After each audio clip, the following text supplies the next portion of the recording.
The second level is the spiritual laws, the 12 laws of mind. The laws we call karma, fate, destiny, because of the law of attraction. And that's what we call it today. But it's really the law of hospitality. It's like thoughts, beliefs attract like circumstances, conditions, events, and people into your life. If you think everyone's ugly, what makes you think anyone nice is going to come into your life? You think everyone's ugly, or everyone's ugly but Joe and Mary.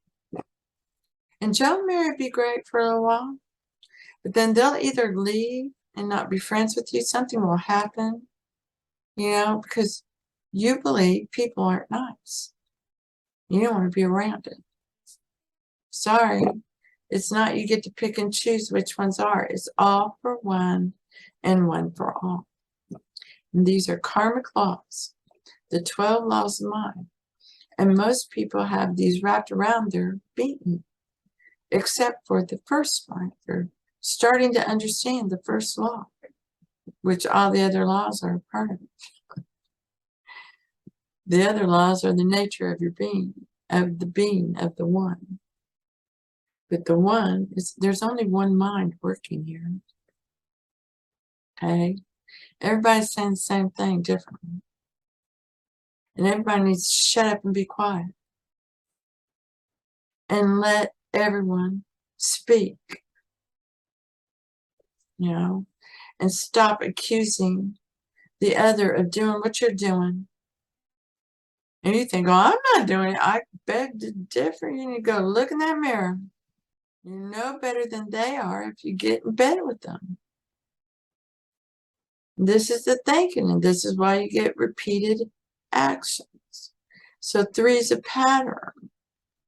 And you learn about these karmic laws, and you try to take control of your imagination. You're going to go relax. You're going to go do some technique. You learned about these things. But now, enough people have been doing that we've risen in consciousness and have ascended. Humanity has. Enough individuals have done it now that humanity has risen in consciousness. Now you're under the laws of love and forgiveness. And all the karmic laws are transmuted into something beautiful and wonderful. You're put back on track, and usually that's what happens. And new things start happening for you. This channel has opened, and that channel has opened. Things you never would have thought of, start happening because you left it open, you left it free to fly and bring it to you. And this is what we call the mystery. And why you're supposed to keep the vision and not visualize individual details. The vision is I'm wealthy. It's not I have an extra $10,000 in the bank tomorrow. Okay? That's like living paycheck to paycheck. No, money comes to me like the air I breathe. Okay?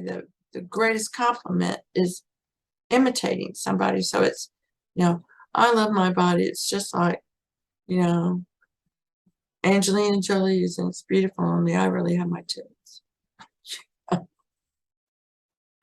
I really feel bad for her. She cut them off. I love her. She's still beautiful no matter what. To me, she's got big titties. No matter what, I love titties. And everybody should. You love the titties, and titties love you. And they will be nice and healthy and wealthy and wonderful. When you think about it. I'm healthy in all ways. I have a healthy bank account. I have a healthy body. I have healthy, full pantry. I have a healthy, beautiful home. It has everything I could possibly want or need in it, working perfectly. It's all beautiful. My life is beautiful. I love my life. I'm blessed to be alive. I'm blessed to have money in the wallet. I have coins.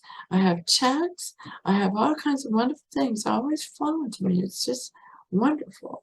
And I get to go shopping whenever I want and get whatever I want, whenever I want it, wherever I want. It's wonderful. Look at this wonderful life. And what helps me do that? Well, Amazon does. I love Amazon and Walmart. I love Walmart. You know, and I love Kohl's. I love Best Buy. I love all the shops. They all got their own little flavor and they're all great, you know. And this is how you look at it. You're putting it in with love. And if they show you anything but love, you forgive it and transmute it with love. And now everybody's smiling and happy. And there's joy. There's joy everywhere.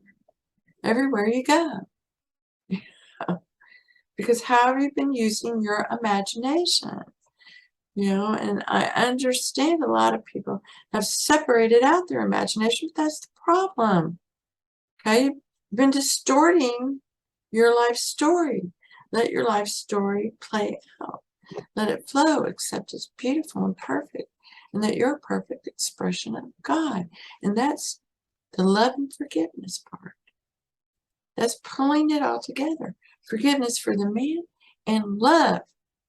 Love takes it all back to beautiful and lovely and wonderful. You know, do your life's purpose.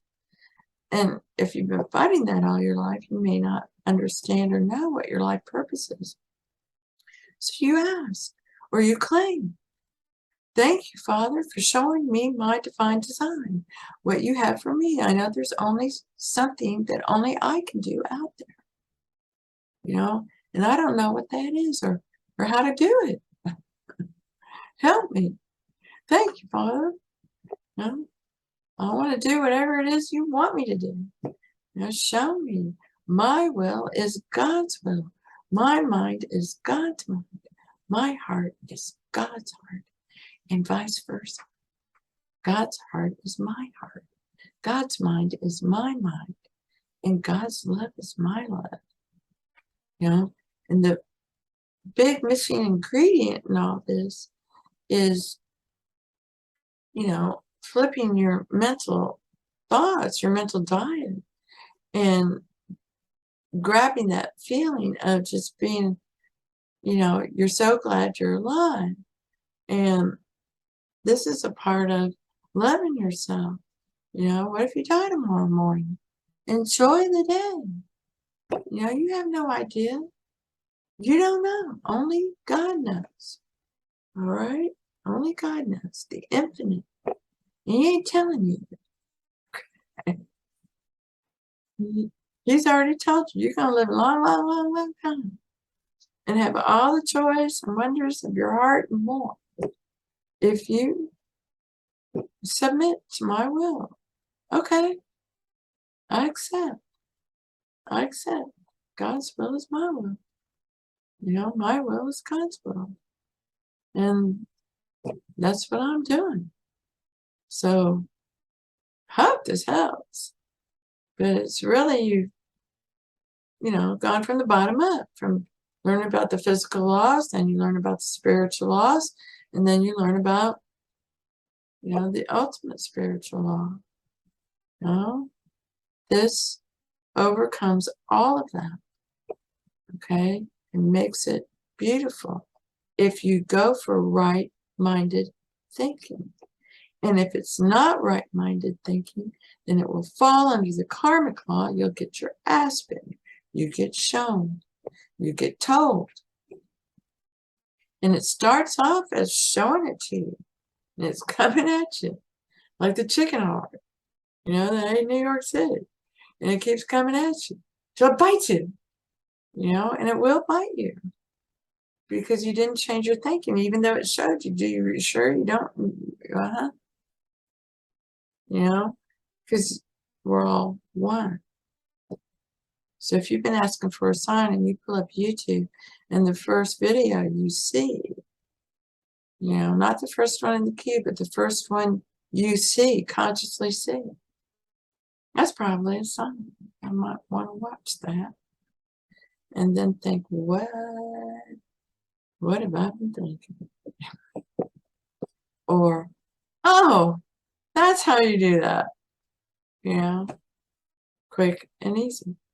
So I hope this helps. Blessings to you. And thank you. Thank you for being you.